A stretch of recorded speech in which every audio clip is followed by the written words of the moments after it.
வாழ்க வளமுடன். Healing hands education healing centre தங்களை அன்புடன் வரவேற்கிறது. நம்ம நிறைய பேருக்கு பல நோய்கள் இருக்குது, எக்கச்சக்கமான நோய்கள் இருக்குங்க. இந்த நோய்களுக்கான சில மருத்துவ முறைகள்லாம் போகிறோம், ஆனால் எங்களுக்கு முழுமையாக மருந்து கிடைக்க மாட்டேங்குது. அதுலேயும் முக்கியமாக இந்த சுகர், நீரிழிவு நோயின்னு சொல்கிறாங்க, சர்க்கரை வியாதின்னு சொல்கிறாங்க பாருங்கள், இதுக்கு மருந்தே கிடைக்கலன்னு சொல்கிறாங்க. இந்த பதிவு உங்களுக்காகத்தான். சப்போஸ் உங்களுக்கு ஃப்ரெண்ட்ஸுக்கு யாருக்காவது சுகர் இருக்குன்னு சொல்லி இந்த முழுசாக பதிவை பார்த்துட்டு அவங்களுக்கு ஷேர் பண்ணுங்கள், நீங்களே கூட அவங்களுக்கு இன்ஃபார்ம் பண்ணுங்கள், சொல்லுங்கள்.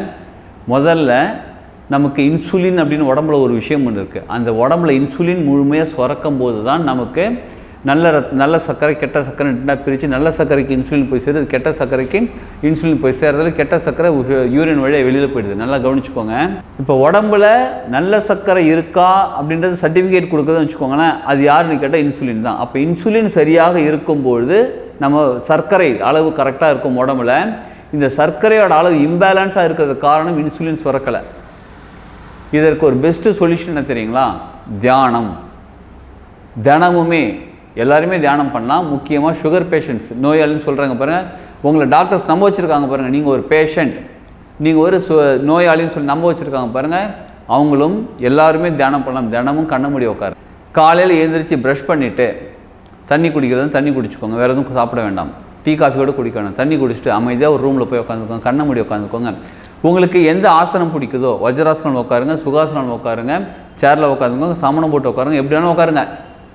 அமைதியாக உட்காந்து கண்ண மூடி உட்காந்து 2 உள்ளங்கைகளும் மேல் நோக்கி வச்சுக்கிட்டு கண்ண மூடி உட்காந்து உங்களுக்கு உடம்புக்குள்ளே இன்சுலின் நல்லா சுரக்குது. கண்ண மூடி உட்காந்துக்கோங்க. நேரம் எனக்கு நான் ஆரோக்கியமாக இருக்கிறேன், இன்சுலின் எனக்கு நல்லா சுரக்குது, நான் ஆரோக்கியமாக இருக்கிறேன், எனக்கு தேவையான அளவுக்கு இன்சுலின் இயற்கையாகவே சுரக்கிறது அப்படின்னு ஒரு 5 நிமிஷம் தினமும் கண்ணை மூடி உட்காந்து ஒரு 10 நிமிஷம் அப்படியே உள்ளுக்குள்ளேயே சொல்லிக்கிட்டே இருங்க.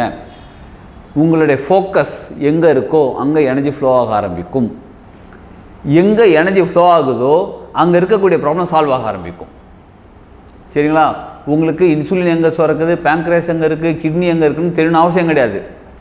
நமக்கு என்ன தேவை? நான் ஆரோக்கியமாக இருக்கிறேன். அப்போ கண்ணை மூடி உட்காந்து நான் ஆரோக்கியமாக இருக்கிறேன், எனக்கு தேவையான உடல் சக்தி உடல் நலம் கிடைத்து கொண்டிருக்கிறது, பிரபஞ்சம் எனக்கு கொடுத்து கொண்டிருக்கிறார்கள், இறைநிலை எனக்கு கொடுத்து கொண்டிருக்கிறார்கள். உங்கள் குலதெய்வத்தை வேண்டிக்கோங்க, இஷ்ட தெய்வத்தை வேண்டிக்கோங்க, எனக்கு ஆரோக்கியத்தை கொடுத்து கொண்டிருக்கிறீர்கள், நல்லா வேண்டிக்கோங்க. இதை மனசார சொல்ல இந்த தியானம் செய்ய செய்ய நிச்சயமாக உங்களுக்கு நல்ல டிஃப்ரெண்ட் தெரியும். இதில் மனநிலையும் சரிபடும். அதே நேரத்தில் நீங்கள் சுகர் இருக்குன்னு சொல்லாதீங்க, இருந்துச்சு சரியாயிட்டிருக்குன்னு சொல்லுங்கள். நிறைய பேர் என்ன தெரியுமா பண்ணுறாங்க, மெடிசன் எடுத்துக்கிறாங்க. அது அலோபதியாக இருக்கட்டும், இல்லை வேறு எதாவது ஆயுர்வேதாவாக இருக்கட்டும், யுனானி எது வேணாலும் இருக்கட்டும், எடுத்துக்கிறது எதுக்காக எடுத்துக்கிறாங்க? சரியாகிறதுக்காக எடுத்துக்கிறாங்க. ஆனால் மனசுக்குள்ள என்ன தெரியுமா சொல்லிட்டு இருக்காங்க, எனக்கு சுகர் இருக்குங்க, எனக்கு சுகர் 550 இருக்குது, எனக்கு சுகர் 150 இருக்குது, 450 இருக்குது, இருக்குன்னு சொல்கிறாங்க. இருக்குன்னா அவங்க உடம்பு அதை நம்பும், இருக்குன்னு சொல்லும். இருந்துச்சு, இப்போ சரியாயிட்டிருக்கு, நான் இப்போ ஆரோக்கியமாயிட்டிருக்கிறேன். சரிங்களா? அப்படி சொல்ல ஆரம்பிங்க. இது கூட சேர்ந்து சில உணவு முறைகளை கொஞ்சம் மாற்றிக்கோங்க. உணவு முறைகள் எப்படி மாற்றணும் அப்படின்னா, நிறைய பேர் என்ன பண்ணுவாங்க, நல்லா பசிக்குது, செம பசிக்குதுங்க, காலையில் டிஃபனுக்கு நான் ஒரு 10 இட்லி சாப்பிடுவாங்க. அந்த மாதிரிலாம் சாப்பிடாதீங்க. இப்போ 3 வேளை சாப்பிடக்கூடிய ஆளாக இருந்தால் 5 வேளையாக மாற்றிக்கோங்க. இப்போ காலையில் கொஞ்சமாக உணவு எடுத்துக்கோங்க. அப்போதைக்கு பசி இருக்குது பாருங்கள், அந்த பசி கொஞ்சமாக உணவு எடுத்துக்கோங்க. எப்போ உணவு நீங்கள் எடுத்தாலும் நல்லா மென்று கூழாக, வாயிலே கூழாக அரைச்சி தான் உள்ளுக்குள்ளே சாப்பிட்ணும். சரிங்களா? நல்லா கூழாக அரைச்சிடுங்க. கூழாக வாய்க்குள்ளே எச்சில் சலைவா கூட சேர்த்து அரைச்சிட்டு அதுக்கப்புறம் உள்ளுக்குள்ளே போங்க. உள்ளுக்குள்ளே போகும்போது இதுதான் வயிறுக்கு தெரியக்கூடாது, உருளைக்கிழங்கு வந்திருக்குப்பா, அரிசி வந்திருக்குப்பா, இது வந்திருக்குன்னு சொல்லக்கூடாது. கூழாக வெறும் சக்தி மட்டும்தான் உள்ளே போகணும். அது பொருள் உள்ளே போகணும். அந்த பொருள் இருக்க சக்தி வயிறு என்ன பண்ணணும், பிரிக்கணும். அந்தளவுக்கு வாயிலே கூழாக்கிட்டு நல்லா மென்று சாப்பிடுங்க. சரிங்களா? அதுக்கு எத்தனை கவுண்ட்டு மெல்லணும்னு நான் கேட்காதீங்க. தேங்காய் ஒரு பீஸ் எடுத்து வாயில் போட்டிங்கன்னா 5 தடவை மென்று சாப்பிட்டா போதுன்னு சொன்னால் ஒத்துப்பீங்களா? நல்லா மென்று அதுக்கப்புறம் சாப்பிடுவீங்க. வாழைப்பழத்தை எடுத்து நீங்கள் 100 தடவை மென்று சாப்பிட்னா அதுக்குள்ளே வாயில் போட்டால் டக்கு 4 தடவை மென்னுன்னா அப்படியே உள்ளே போயிடும். ஸோ எந்த வகையான உணவு சாப்பிட்றீங்களோ அந்த வகையான உணவை நல்லா மென்று அதுவே உள்ளே போகும், அலோவ் பண்ணுங்கள். சரிங்களா? அப்படி மென்று அப்படி மெதுவாக முழுங்குங்க. அப்படி சாப்பிடுங்க, எந்த உணவாக இருந்தாலும். இப்போ காலையில் கொஞ்சமாக உணவு எடுத்துக்கோங்க. அப்புறம் 11 மணிக்கு பசிக்குதுன்னு நினைக்கிறீங்கன்னு வச்சுக்கோங்களேன், 11 மணிக்கு அதை உணவு எடுத்துக்கோங்க. இன்னொரு விஷயம் நல்லா கவனிச்சுக்கோங்க, அக்குபஞ்சர் டெக்னிக்கில் நல்லா கவனிச்சுக்கோங்க. காலையில் 9லேருந்து 10 மணியில் எதுவுமே சாப்பிடக்கூடாது. என்னது 9லேருந்து 10 சாப்பிடக்கூடாதா? எல்லா வேலையும் முடிச்சுட்டு அப்போ தான் 9:30 தான் நான் ஃப்ரீயாக இருப்பேன், அப்போ தான் உங்கள் டிஃபன் சாப்பிடுன்றீங்களா? சாப்பிடாதீங்க. எப்போ தான் சாப்பிட்றது? 10 மணிக்கு அப்புறம் சாப்பிடுங்க, இல்லை 9 மணிக்கு முன்னாடி சாப்பிட்ருங்க. 9லேருந்து 10 மணி வரலும் சாப்பிடக்கூடாது. சரிங்களா? இதற்கான காரணம் என்னென்று அடுத்தடுத்த அப்புறமா பதிவுகளில் பார்க்கலாம். இப்போ நீங்கள் யாராக இருந்தாலும் சரி, எல்லாருக்குமே சுகர் பேஷண்ட்டு நோய் அந்த மாதிரிலாம் கிடையாது, எல்லாருமே 9லேருந்து 10 வரலும் சாப்பிடாம இருக்கிறது ரொம்ப நல்லது. சரிங்களா? இப்போ பிரேக்ஃபாஸ்ட் சாப்பிட்றீங்களா, காலைல 9 மணிக்கு முன்னாடி சாப்பிட்டுட்டீங்க, அதுக்கப்புறம் என்ன பண்ணுங்க, கொஞ்சமாக சாப்பிடுங்க. 10 இட்லி சாப்பிட்றதுக்கு பதிலாக 4 இட்லி சாப்பிடுங்க, 3 இட்லி சாப்பிடுங்க. என்னது 3 இட்லி? ஆமாங்க, ஒரு 11 மணிக்கு கொஞ்சமாக இட்லி எடுத்துக்கோங்க. எத்தனை தடவை சாப்பிட்றதுன்னு கேட்குறீங்களா? இப்போ உங்களுக்கு சாப்பிட்ட உணவு நல்லா டைஜஷன் ஆன பிறகு அதுக்கப்புறம் அடுத்த உணவு எடுத்துக்கும் போது உடம்பு சந்தோஷப்படும். இல்லை நீங்கள் 10 இட்லியாக ஒன்றா போடுவேனிங்கன்னா உடம்பு உங்களுக்கு தொந்தரவு கொடுக்க ஆரம்பிக்கும். சுகர் மட்டும் கிடையாது, சிலருக்கு அல்சர்லாம் கூட வர ஆரம்பிக்குது அதிகமாக சாப்பிடும் பொழுது. சரிங்களா? அப்போ கொஞ்சம் கொஞ்சமாக உணவு எடுத்துக்க ஆரம்பிக்கோங்க. அதே மாதிரி ஜூஸ் ஐட்டம் நிறைய குடித்து சுகர் லெவல் என்ன சொல்லுவாங்க, ஜூஸ் குடித்தா சுகர் உடனே இன்க்ரீஸ் ஆகிடும். நீங்கள் சர்க்கரையே படாமல் ஜூஸ் குடித்தா கூட சுகர் லெவல் இன்க்ரீஸ் ஆகிடுன்றாங்க. ஏன்னா ஜூஸ் வந்து ஸ்ட்ரெயிட்டாக பிளட்டில் போய் கலந்து அதோட சுகர் இன்க்ரீஸ் பண்ணுறதுக்கான தன்மை இருக்குதுன்றதுனால அதனால் நீங்கள் என்ன பண்ணுங்கள், பழங்களாக எடுத்துக்கோங்க. இப்போ மாதுளம்பழம் அப்படியே எடுத்துக்கோங்க, கொய்யாப்பழம் அப்படியே சாப்பிடுங்க. எந்த ஒரு பழமாக இருந்தாலும் அப்படியே பழங்கள் அப்படியே எடுத்துக்கும் போது நல்லா மென்று சாப்பிடுமா, மறுபடியும் பாருங்கள் நல்லா சலைவா கூட சேர்த்து சாப்பிடும்போது உடம்புக்கு ரொம்ப ஆரோக்கியம். நான் ஜூஸே அப்படி தாங்க குடிப்பேன், ஒரு வாய் சிப் பண்ணுவேன், நல்லா வாயில் வச்சு அந்த சலைவா கூட சேர்த்துக்கிட்டு அதுக்கப்புறம் பொறுமையாக முழுங்கன்னா பரவாயில்ல, இது பரவாயில்ல தான். ஓகேங்களா? பெஸ்ட்டு எதுன்னு கேட்டால் அந்த பழ வகைகள் அப்படி சாலிடாக மென்று நல்லா சாப்பிட்றது தான். சரி, 11 மணிக்கு அப்புறம் ஒரு 2 மணிக்கு 1 மணிக்கு சாப்பிட்றீங்க, அதுக்கப்புறம் 3-4 மணிக்கு ஏதாவது பச்சைப்பயிறு சுண்டல் வகைகள், இல்லை மோர், நல்லா மோர், அதாவது மோர்னால் எப்படி தெரியுமா அங்கே இருக்கணும், மோர் எப்படி சொல்லலாம், தயிரை நல்லா தண்ணி போட்டுட்டு நல்லா ஸ்மாஷ் பண்ணுறேங்க, நல்லா ஆற்றிட்டு கொஞ்சம் தண்ணி ஊற்றிட்டு கொஞ்சம் கருவேப்பிலை பொடி இருந்தால் இல்லை கருவேப்பிலை இருந்தால் போட்டுக்கோங்க, போட்டு நல்லா ஆற்றி ஒரு பாட்டிலில் போட்டு வச்சுக்கோங்க. ஃப்ரிட்ஜிலலாம் வைக்கக்கூடாது, முக்கியமாக லைட்டாக உப்பு போட்டுக்கோங்க. வச்சுக்கிட்டு அந்த படிஞ்சிரும் பாருங்க கருவேப்பிலை, அதெல்லாம் வேணால் குடிக்கும் போது அதை எடுத்துடுங்க. எடுத்து அதை சிப் பண்ணி சலைவா கூட சேர்த்து அப்படியே முழுங்குங்க. மற்றபடி என்ன வகையான உணவுகள் தவிர்க்கலாம்னா வெள்ளை வகையான உணவுகள் தவிர்த்து விடுங்கள். பாலிஷ் பண்ண பச்சரிசி, பாலிஷ் பண்ண புழுங்கரிசி, அதுக்கப்புறம் என்னது சர்க்கரை. சரிங்களா? சர்க்கரை சிலர் வந்து ரொம்ப பாலிஷாக நல்லா பல ஷைனிங்காக இருக்கக்கூடிய வெள்ளை உப்பு கூட அதை அவாய்ட் பண்ணிடலாங்க. அதுக்கு பேர் என்னென்னா இந்து உப்பு யூஸ் பண்ணலாம், கல் உப்பு யூஸ் பண்ணலாம், அது ரொம்ப நல்லது. மைதா மாவு, இந்த மாதிரி வெள்ளை கலரில் இருக்கக்கூடிய தயிர், பால் இதெல்லாம் அவாய்ட் பண்ணிவிடுங்க.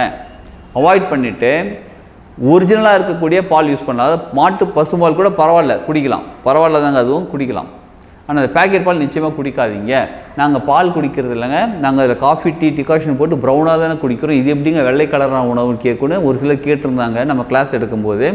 இதற்கான நிறைய கிளாஸஸ் நம்ம நடத்திக்கிட்டு இருக்கோம். அது உணவுகள் மட்டும் இல்லைங்க, சரம்ன்ற கிளாஸு, ரேக்கி, இந்த நம்ம எப்படி குணப்படுத்திக்கிற கிளாஸ்லாம் நிறைய எடுத்துகிட்டு இருக்கோம். அதில் இது சொல்லும் போது கேட்டாங்க, நாங்கள் காஃபி டிகாஷன் போட்டு தானே குடிக்கிறோம், நாங்கள் பூஸ்ட்டை கொஞ்சம் கலக்கி தானே குடிக்கிறோம், இது ப்ரௌனாக இல்லையே, வெள்ளை கலர் இல்லையே அப்படின்னு சொல்கிறேன். இது ப்ரௌனாக தானே இருக்குது, வெள்ளை கலர் இல்லையேன்னு சொன்னாங்க.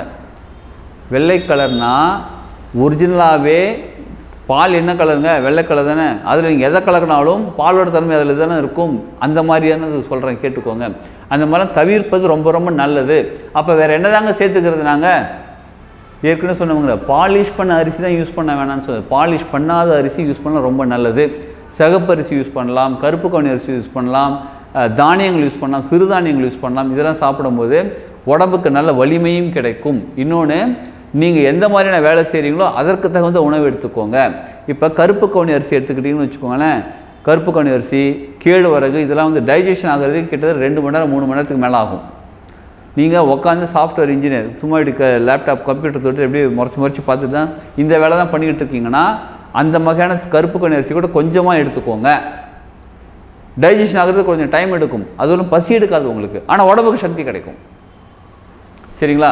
அந்த மாதிரி என்ன தன்மையான உணவுகள் எடுத்தால் உங்களுக்கு பசியும் எடுக்காது, டைஜஷன் சீக்கிரம் அதை நடக்கும், பொறுமையாக நடக்கும். அதே மாதிரி உடம்புக்கும் ஆரோக்கியமாக இருக்கக்கூடியது பாருங்கள். இந்த மாதிரியான உணவுகள் எடுத்துக்கோங்க. முக்கியமாக காய்கறிகள் நிறையா சாப்பிடுங்க.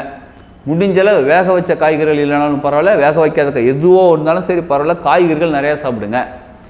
எந்த அளவுக்கு நம்ம காய்கறிகள் அதிகமாக சாப்பிட்றோமோ அந்த அளவுக்கு நம்ம உடம்புக்கு ரொம்ப ரொம்ப ஹெல்த்து. எதை சாப்பிட்டாலும் ஏற்கனவே சொன்ன மாதிரி நல்லா மென்று முழுங்குங்க.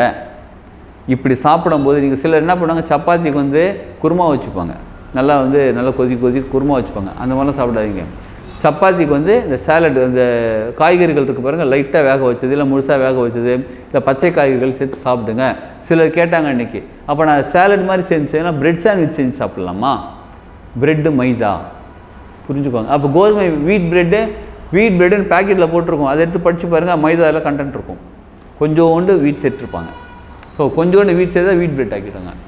நல்லா புரிஞ்சுக்கோங்க. எதை நீங்கள் எந்த பொருள் வாங்கினாலும் முழுசாக அதில் என்ன இன்க்ரீடியன்ஸ் இருக்குதுன்னு பார்த்துக்கோங்க. இதெல்லாமே உங்கள் ஆரோக்கியத்துக்காக தான். நீங்கள் எந்த அளவுக்கு பாதுகாப்பாக இருக்கீங்களோ, எந்த அளவுக்கு நீங்கள் கிளியராக இருக்கீங்களோ, எந்த அளவுக்கு கிளாரிட்டியாக இருக்கீங்களோ, எந்த அளவுக்கு நீங்கள் பார்த்து வாங்குறீங்களோ, முழுசாக ஒரு ஆடை நம்பாமல் நீங்களே படித்து பார்த்து வாங்குங்க. சரிங்களா? இப்போ தான் நமக்கு நிறைய ஆப்ஷன்ஸ் இருக்குது பாருங்கள். கூகுள் இதில் போய் சர்ச் பண்ணி பாருங்கள், இந்த இன்க்ரீடியன்ஸும் உடம்புக்கு நல்லதான்னு போய் பாருங்கள்.